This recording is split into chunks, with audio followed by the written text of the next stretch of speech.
아멘. 이제도 눈물 흘리며 말하노니, 이런 제목으로 하는 말씀을 나눕니다. 2000년 기독교 역사에서 가장 위대하고 능력이 많았던 사도 바울, 오늘 그 사도 바울이 우리들에게 호소하면서 당부하고 있는 겁니다. 이 말씀을 기록할 때 사도 바울은 감옥에 있었습니다.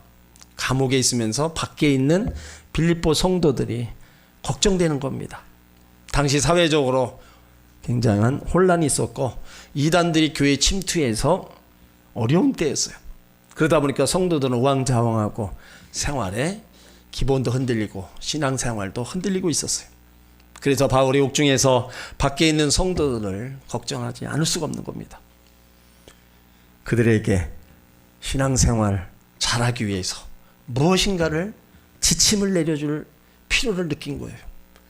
목회자로서 성도들에게 그리스도인의 참된 삶을 제시하는 그 지표를 제시하고 있는 겁니다. 그래서 눈물을 흘리면서 지금 호소하고 있는 거예요. 눈물을 흘렸다는 것은 얼마나 간절한가를 알 수 있고 그 성도들을 얼마나 사랑하는가를 말해주고 있는 겁니다. 이 권면은 당시 빌립보 교회 성도들에게 주시는 말씀이 아닙니다. 오늘 우리에게도 주시는 권면의 말씀인 줄 믿습니다.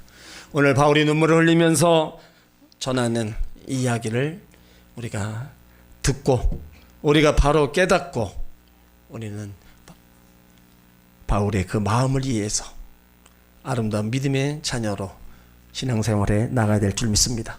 오늘 17절에 보면 형제들아 너희는 함께 나를 본받으라 얘기합니다. 바울은 예수님 만나고 나서요 세속적인 그 명예, 학벌, 문벌, 자기의 모든 애착을 다 버린 사람입니다. 사람들이 귀하게 여기는 모든 것들을 다 배설물로 여겼어요. 그러니까 배설물로 여겼다는 것은 자기가 가지고 있는 것이 예수님만 못하다는 겁니다. 자기가 가지고 있는 게 최고인가를 생각했는데 예수님 만나고 보니까 다 뭐 쓸모가 없다는 거예요. 그래서 다 배설물로 여겼다는 겁니다. 오늘 바울이 자신을 본받으라고 얘기한 거는 배설물로 여긴 것들을 본받으라는 게 아닙니다. 살든지 죽든지 예수 그리스도의 심장을 가지고 오직 예수 그리스도를만을 위하여 다름질하고 있는 자신을 본받으라는 거예요. 바울 자신이 예수 그리스도를 본받는 자였기 때문에 자신을 본받으라고 권면하고 있는 겁니다. 고린도전서 11장 1절에 내가 그리스도를 본받는 자 된 것 같이 너희는 나를 본받는 자가 되라. 그러면 우리는 바울의 어떤 신앙을 본받아야 됩니까? 바울의 십자가 부활 신앙을 본받아야 됩니다. 바울은요 오직 예수님의 십자가와 부활의 신앙 중심으로 살았습니다. 고린도전서 2장 2절에 내가 너희 중에서 예수 그리스도와 그의 십자가에 못 박히신 것 외에는 아무것도 알지 아니하기로 작정하였습니다. 갈라디아서 6장 14절에 예수 그리스도의 십자가 외에는 결코 자랑할 것이 없다. 사도 바울은요 오로지 예수님 십자가만 알고 믿고 전하고 자랑한 사람입니다. 왜 그랬어요? 기독교의 십자가 부활의 종교잖아요. 여기에 구원이 있고 능력이 있고 축복이 있는 겁니다. 그러므로 우리도 예수님의 십자가와 그 사랑, 그 은혜를 믿고 부활을 믿고 십자가를 자랑하는 신앙생활을 해야 될 줄 믿습니다. 바울은 오직 하나님 영광을 위해서 사나 죽으나 주를 위해서 살았습니다. 로마서 14장 8절에 우리가 살아도 주를 위해 살고 죽어도 주를 위해 죽나니 그러므로 사나 죽으나 우리가 주의 것이로다. 오로지 하나님의 영광을 위해서 살았어요. 그리고 바울은 날마다 십자가 아래서 죽는 삶을 살았습니다. 고린도전서 15장 31절에 형제들아 내가 그리스도 예수 우리 주 안에서 가진 바 너희에게 대한 나의 자랑을 두고 단언하노니 나는 날마다 죽노라. 그리스도인이라면 날마다 죽어야 할 옛 성품을 가지고 있습니다. 예수 믿기 전에 내가 가지고 있던 성품, 잘못된 성품들 이런 것들을 이제 어떻게 해요? 하나하나 바뀌어야 돼요. 옛 성품을 그대로 가지고 우리가 예수를 믿으면 참 변화되지 않은 사람입니다. 그리스도 안에는 다 새로운 피조물이라고 했는데 자꾸 우리는 옛 성품을 가지고 있다면 우리는 그것들을 다 죽여야 된다는 거예요. 내가 살면 그리스도가 죽고 내가 죽으면 그리스도가 살아나는 겁니다. 또 육이 죽어야 영이 산다는 사실을 믿으시길 바랍니다. 또 자기 자신을 부인하는 것을 본받아야 됩니다. 바울은요 자기 자신을 철저히 부인했어요. 디모데전서 1장 15절에 죄인 중에 내가 괴순이라 모든 성도 중에 작은 자보다 더 작은 자다. 그래서 자신을 부인하는 고백들이 많아요. 또 남을 나보다 높게 여기는 삶을 살았습니다. 형제를 나보다 낮게 여김은 그리스도 인격의 근본이 되야 되는 거예요. 그러니까 바울의 삶은 작은 자, 그 바울의 이름 뜻답게 항상 남을 낮게 여기는 그런 삶을 살았습니다. 그리고 모든 사람의 종으로 살았다는 겁니다.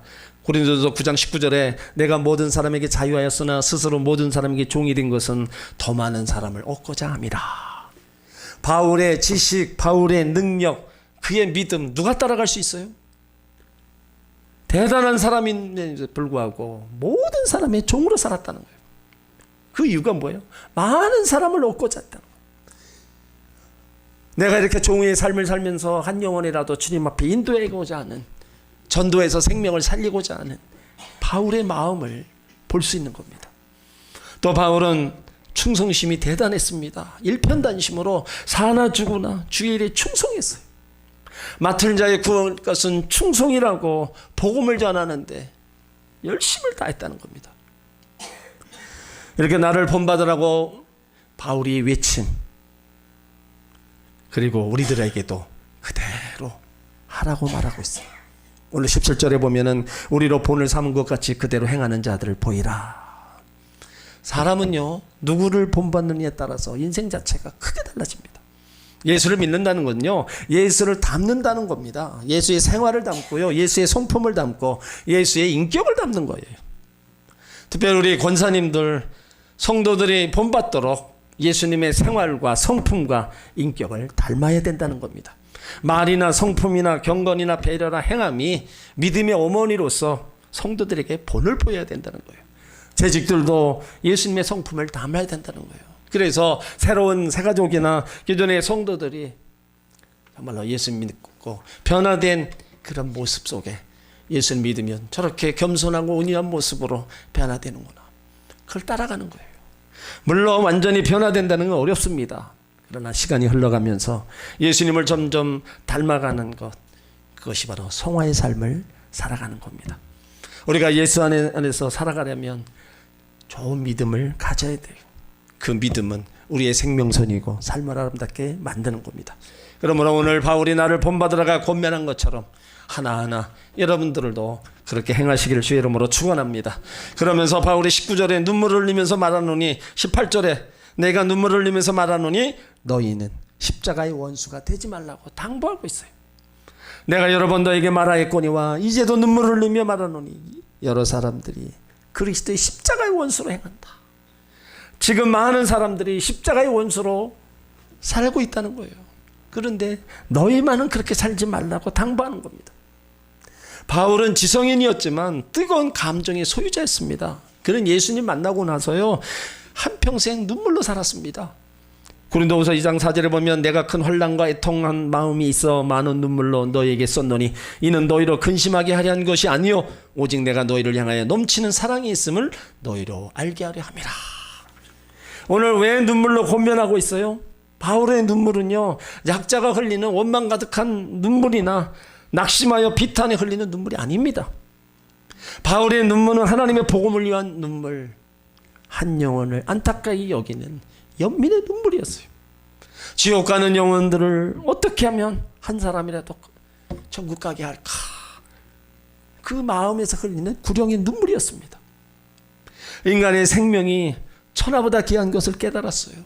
그리고 장차 일어날 일들을 믿음의 눈으로 바라보았기에 이렇게 살다간, 이렇게 신앙생활하다간 주님을 만날 수 없다는 영적 위기를 가졌다는 겁니다.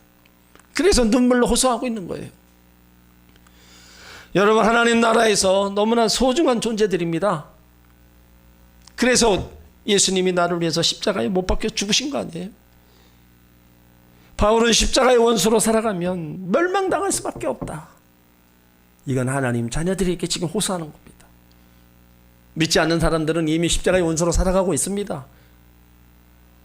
하지만 예수 믿고 구원받은 하나님의 자녀들 십자가의 원수로 살아가면 멸망받을 수밖에 없기 때문에 그렇게 살아서는 안 된다고 지금 눈물로 호소하고 있는 거예요. 십자가의 원수가 되지 않기 위해서 어떻게 살아야 되느냐 19절에서 당부하고 있는 거예요. 저희의 신은 배요. 배로 하나님을 삼지 말라는 겁니다. 배란요 식욕, 정욕, 물욕, 음욕 다 여기서 나옵니다. 이것을 위주로 살면 이것을 신으로 섬기는 것과 다름없습니다. 어떤 사람은 먹는 것을 위주로 합니다. 먹는 것 때문에 하나님을 저버리는 사람이 있어요. 로마서 16장 18절에 이 같은 자들은 우리 주 예수 그리스도를 섬기지 아니하고 다만 자기의 배만 섬기나니. 그러니까 사는 목적이 먹는 것을 위해서 살아간다는 거예요. 사람이 즐기기 위해서 살아가기 위해서. 어떻게 해요? 예수도 다음이고 하나님도 다음이고 오직 관심은 먹고 즐기는 데만 집중하고 있다는 겁니다. 그러니까 어느 시대나 이 배가 문제예요. 배를 채우는 문제. 이 세상에서 가장 기본급의 문제입니다. 사람은 먹고 배불러야 되잖아요. 그런데 사는 목적이 이것이 돼서는 안 된다는 거예요. 그것이 생활 전부가 되면 그것이 곧 신이 된다는 말이에요. 이것이 배신앙입니다. 하나님보다 배를 더 중시하고 하나님보다 다른 것을 먼저 중요시하는 모습. 신앙보다 먹는 문제를 우선하고 예수님보다 세상을 더 좋아하면 이것은 모두 배를 신으로 삼고 생활하는 사람입니다. 우리 사람은 배만 부르고 사는 존재가 아닙니다. 영적인 동물이기 때문에 다른 양식, 하나님의 양식을 먹고 살아야 돼요. 그래서 사람이 떡으로만 살 것이 아니라 하나님 말씀을 먹고 살아야 된다. 하나님으로부터 우리 가운데 생기를 부여받았기 때문에 우리 안에는 영적인 하나님의 말씀으로 채워야 될 그런 공간들이 있다는 거예요. 그래서 그 공간을 말씀으로 채워나가면 우리는 이 땅에서 참 만족을 누리며 살아갈 수 있는 겁니다. 오늘 19절에 또 그의 영광은 부끄러움이 있다 얘기하고 있어요. 십자가의 원수로 살아가는 사람들은 영광을 부끄러움이 있다. 이 부끄러워할 일들, 이것들을 다 영광으로 자랑으로 알고 있다는 겁니다. 생각만 해도 부끄러운 일들을 입에 올리며 자랑하는 사람들 많습니다. 이것은요 양심이 마비되어 있는 현상입니다. 참회록에서 오거스틴이 고백합니다. 내가 젊었을 때는 죄를 짓는 일이 장쾌한 일로 인식되었다. 그래서 큰 죄를 지을수록 남자답게 인식되었고 자랑스러웠다. 그래서 친구들은 그것을 부러워하기까지 했었다. 그런데 새 사람이 되고 보니 그것이 얼마나 부끄러운 일인지 모른다. 오늘날 마땅히 부끄러워할 것들을 자랑거리가 되고 있는 것입니다. 여기 바울이 부끄러움을 영광으로 여기지 말라고 할 당시에 큰 이단이 있었어요. 에피큐리오니즘이라고 하는 이 정신적 쾌락주의가 있었습니다. 이 사람들은 영은 깨끗하면 되지 육은 죄를 지어도 죄가 안 된다고 우기며 살았어요. 그래서 우습게 살았습니다. 사람이 마음만 평안하면 된다는 거예요. 생활은 어떻게 해도 괜찮다. 무질서하게 살았어요. 그들은 개같이 사는 것을 영광으로 알고 개같이 살았어요. 그래서 견유학파라고 불렀습니다. 그것이 영광인 줄 알고 자랑 삼아 살았어요. 그래서 바울이 이것을 부끄러운 모습이라는 거예요. 지금도 이단에 빠져 사는 사람들 영광으로 자랑으로 삼고 있는 사람이 있습니다. 부끄러운 줄 알아야 되는데 그렇지 않아요. 죄악에 빠져 사는 사람들도 그것을 영광으로 자랑으로 살고 있어요. 부끄러움을 알아야 돼요. 그것이 최고인 것처럼 영광인 것처럼 자랑거리를 삼아서는 안 된다는 겁니다. 바울이 오늘 눈물로서 권면하여 너희는 부끄러움을 영광으로 삼지 말라는 겁니다. 지금도 많은 사람들이 십자가의 원수로 살고 있지만 너희는 그렇게 살지 말라는 거예요. 하나님 자녀들은 그렇게 살지 말라는 거예요. 그리고 19절에 땅의 일만 생각지도 말라는 겁니다. 땅의 일은요 육신을 쫓는 자로 육신의 일을 더 좋아하는 사람들입니다. 로마서 8장 5절에 육신을 쫓는 자는 육의 일을, 영을 쫓는 자는 영의 일을 생각한다 그랬어요. 우리가 하나님의 자녀라면, 우리 안에 성령이 계시다면 우리는 날마다 성령을 쫓아 살아가야 되는 거예요. 그 성령을 쫓아 사는 사람은요 항상 위의 것을 생각하고 위의 것을 찾는 자들입니다. 골로새서 3장 1절로 4절에 그러므로 너희가 그리스도와 함께 다시 살리심을 받았으면 위의 것을 찾으라. 거기는 그리스도께서 하나님 우편에 앉아 계시느니라. 위의 것을 생각하고 땅의 것을 생각지 말라. 이는 너희가 죽었고 너희 생명이 그리스도와 함께 하나님 안에 감추었음이니라. 세상 것에 연연하고 그것을 탐내서 취하려고 하면 하나님과 멀어지고 교회와 멀어지는 거예요. 십자가의 원수가 되는 겁니다. 우리가 이 땅에 살고 있지만 내 정신과 마음과 뜻은 하나님 나라에 두고 사는 생활이 신앙생활입니다. 그런데 몸은 나와 있는데 정신과 마음 모두가 세상 깊이 빠져 있는 게 문제예요. 여러분의 관심은 어디 두고 있습니까? 비록 이 땅에 우리가 힘들고 어렵게 살아도 하늘에 소망을 두고 사시길 바랍니다. 바울이 땅의 일에만 골몰하지 말라고 당부하고 있는 겁니다. 거기만 그렇게 살다가 큰일 난다는 거예요. 예수 믿고 복된 삶을 살다가 땅의 것을 쫓아 살아갔다가 고통당한 손인경 원장님이라는 분 계셔요. 이 원장님은 대대로 신앙생활을 하는 그런 가정에서 태어났습니다. 한의대를 졸업하고 삼손처럼 건강하라는 뜻으로 익산에 삼손 한의원을 개원했어요. 근데 아이러니하게도 삼손이 드릴라에 넘어진 것처럼 자신도 넘어지게 됐다는 거예요. 한의원을 개원했을 때 많은 환자들이 찾아옵니다. 그러다 보니까 많은 수입이 생기고 돈의 노예가 되어버렸어요. 어릴 적부터 신앙생활을 했기 때문에 신앙의 습관화 형식화된 부분이 있어서 하나님의 존재를 인정하고 주일 성수는 해야 된다는 생각이 있었지만 십자가 보혈이 가슴에서 뜨겁게 믿어지지도 않았고 성령 충만한 은혜를 사모하지도 않았습니다. 주님이 기뻐하지 않는 일을 하면서도 그것이 죄라고 느끼지도 않았어요. 번 돈 가다가 주식에 투자하고 땅 투기 나서고 주일날에 골프 치러 나가기 일쑤였어요. 행복한 가정, 행복한 삶 모든 것이 다 자신에게 존대한다고 생각했습니다. 그러나 하나님은 하나님 자녀가 딴 길로 가는 것을 그냥 버려두지 않습니다. 사업을 크게 한 집안 형님 보증을 써 주었는데 30억 부도가 하루아침에 나서 재산을 다 잃어버렸어요. 1991년 부활절 아침에 아들이 전신 3도 화상을 입어 중환자실에 입원합니다. 병원 의사는 화상이 너무 심해서 피부 수술, 이식 수술을 해야 된다는 거예요. 잘못하면 폐혈증으로 전이돼 생명까지 위독하고 흉터는 각오해야 되고 회복이 되더라도 장기간 치료를 받아야 된다. 그때 정신이 들은 거예요. 그래서 병원 복도에 무릎 꿇고 간절히 기도해요. 하나님 제발 제 아들을 살려주시라. 제가 잘못했는데 왜 아들에게 이런 일이 일어납니까? 하나님 살아계신 것을 보여주신다면 정말 열심히 주를 섬기고 열심히 주의 일꾼이 되겠습니다. 지금까지 교회를 다닌다고 했지만 형식과 거칠애로 그리스도인이었던 자신, 주의를 밥 먹듯이 여기고 영적인 것보다 세상적인 것을 더 자랑했고 쫓아갔던 자신, 그 자신을 향해 하나님이 사랑의 매를 뜨신 것을 깨달았어. 하나님의 사람이었지만 땅의 것만 추구하며 살았던 자신을 발견하고 회개하고 기도합니다. 계속 하나님을 찾는 거예요. 그러자 35일 만에 아들이 태어나게 되었는데 흉터 하나 없이 예전의 모습 그대로 간직할 수 있었습니다. 하나님께서 회개하며 기도한 그 손 원장의 기도를 들어주신 거예요. 당시 의사들은요 기적이라고 입을 모읍니다. 이 일로 인해서 주님 만나고 거듭나게 되었어요. 그동안에 자신이 가지고 있던 그 교만함, 아집, 물질로 얻었던 모든 것들을 이제 다 허물어지고 다 내려놨습니다. 믿어보려고 노력해도 믿어지지 않았던 사실들을 확신하게 되었어요. 그는 이렇게 기도했답니다. 주님, 이 시간 예전의 손인경은 사라지고 새로운 손인경이 태어났습니다. 주님을 위해 진정한 헌신, 봉사의 삶을 살게 하옵소서.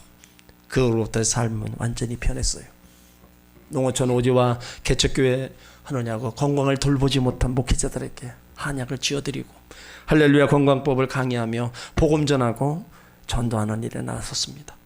그는 고백합니다. 내 힘이나 노력으로 이루어진 것이 아니라 자신 안에 역사하는 성령께서 힘과 능력을 주어 모든 것을 감당하고 있습니다. 지나온 인생보다 지금 얼마나 행복하고 얼마나 기쁜지 모릅니다.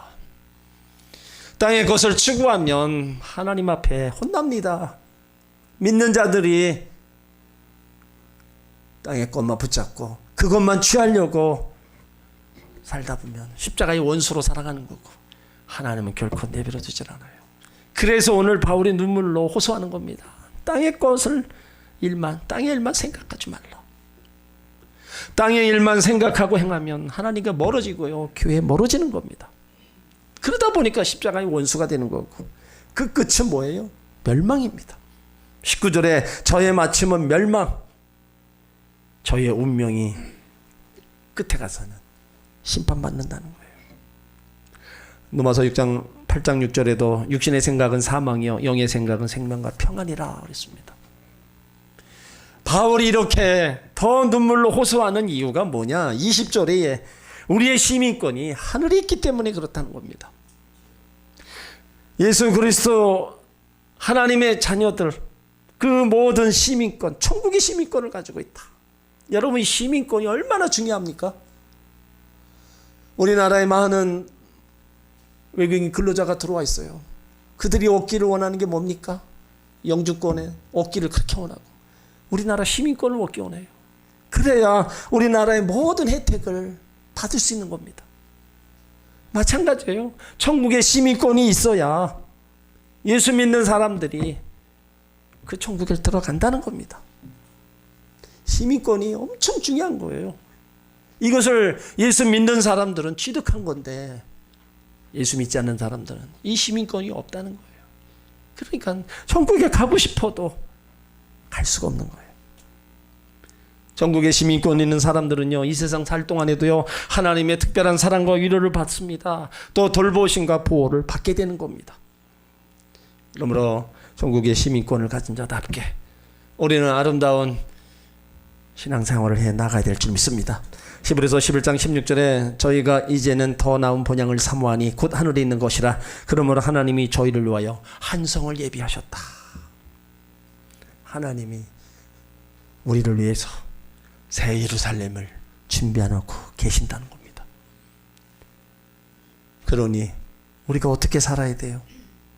이 땅에서 천국 시민권자답게 우리가 살아야 된다는 겁니다. 그리고 20절에 보면 우리는 구원자 예수 그리스도를 기다리는 성도입니다. 예수님께서 이 땅에 다시 오시는 날 성도들이 부활하는 날이고 구원받은 성도들이 영광의 몸으로 변화되는 날입니다.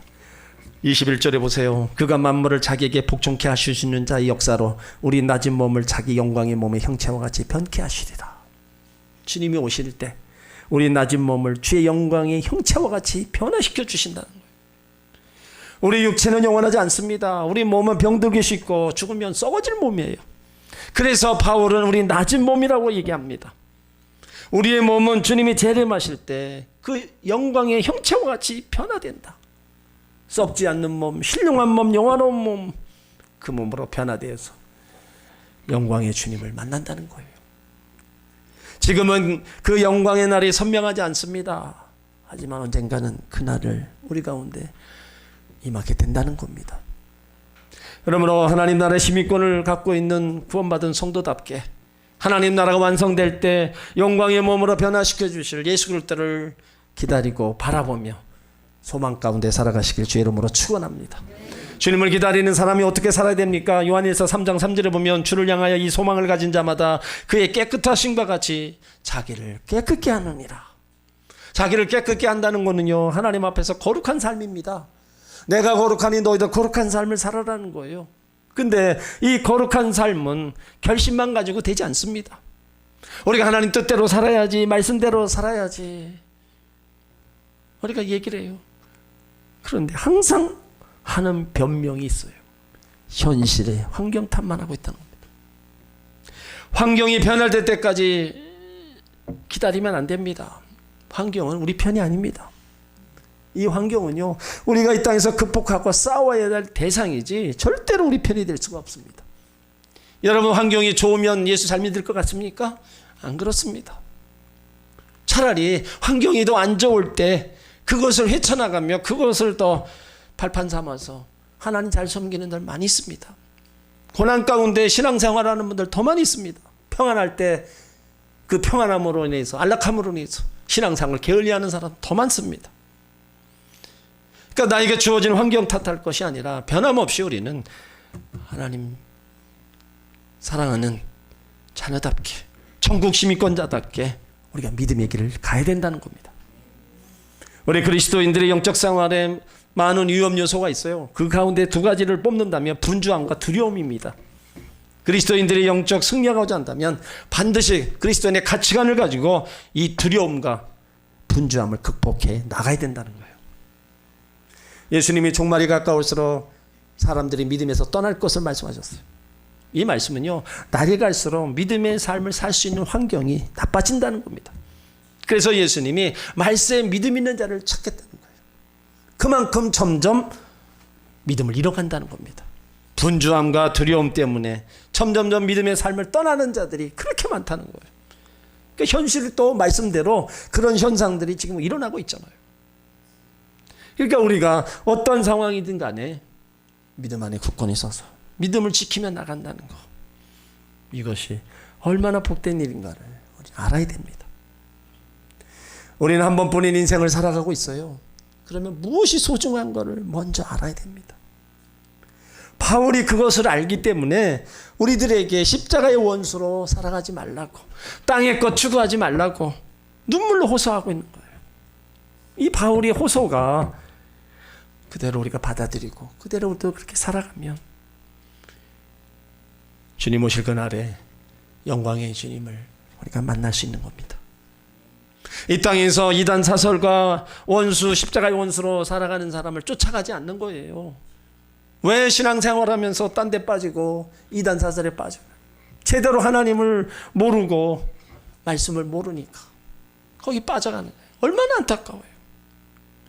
그러니까 바울이 얼마나 마음이 아파서 눈물로다가 그렇게 호소하고, 근데 이 눈물의 호소를 듣고 바르게 가는 사람이 있는가 하면 너는 너대로 그냥 얘기하고 말아라, 안 듣는 사람이 있다는 거예요.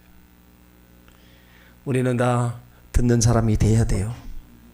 그래서 하나님 나라 시민권을 가진 사람답게 우리의 소망을 하늘에 두고 우리의 믿음의 길을 끝까지 가야 됩니다. 이것이 주님 앞에 서는 것이 최종 목적이잖아요. 여러분, 이 땅에서 잘 먹고 잘 사는 게 목적입니까? 그건 부수적인 거예요. 그냥 이 땅에서만 하나님 주신 은혜 속에 받아 누리는 겁니다. 최종 목적은 주님 앞에 서는 거예요. 주님 만나는 겁니다. 그러기 위해서는 우리가 이 땅에서 하나님 잘 섬기고 믿음의 길을 가야 되는 겁니다. 바울이 오는 눈물로 그렇게 호소하는 거예요. 바울의 이 눈물의 호소를 다시 한번 듣고 믿음의 길을 온전히 가시기를 주의 이름으로 축원합니다.